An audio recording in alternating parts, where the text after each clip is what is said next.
Chloe! Kailangan mo ba ng e-signature?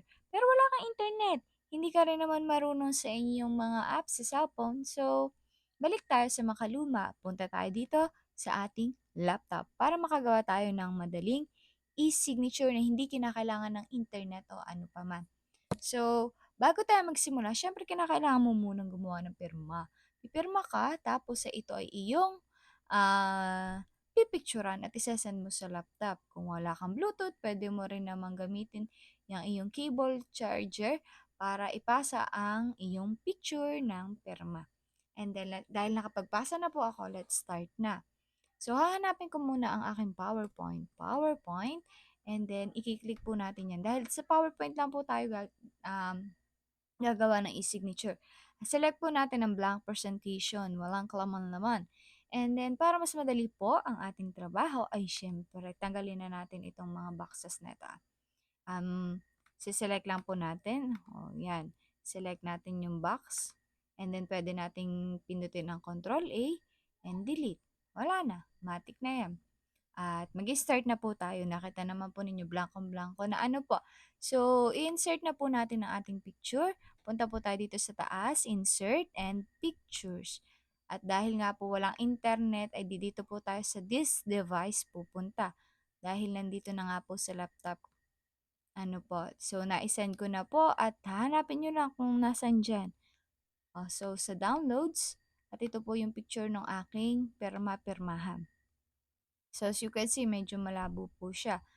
And ito po ang tekniko na ginagawa para po sa aking e-signature. So, pipiliin ko po dito sa picture format. Ano po, ikiklik ko lang po dito sa taas. Matik na po yan minsan. Yan, alisin ko lang po itong designer. So, balik po tayo sa picture format and hanapin po natin ang remove background. Remove background. At yan, sa makikita nyo po, magpe-purple po yan. At yung po mga magpe-purple, ay yan po ay yung mga matatanggal. Pero dahil po may napasamang kadipot dito sa ating pirma, kailangan po natin na makuha iyon. Kumbaga naman ay matanggal yung kanyang pagkaka-purple. So, punta po tayo dito sa picture format uli. And then, mark areas to keep.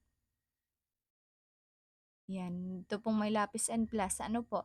So, pag napindot na po natin yan, magdodrawing lang tayo dun sa part na napasama. So, ayan na po and wala na pong kasama. So, okay na po tayo. Goods na po. So, i-click lang po natin tong keep changes dito din po sa taas. And then, voila! Ayan na po. Meron na po tayong e-signature na pwede natin ikabit o ilakip sa ating mga documents na kinakailangan. So, kailangan syempre natin itong isave. Click po natin ang picture and then right-click, save as picture. Ulitin ko po ha.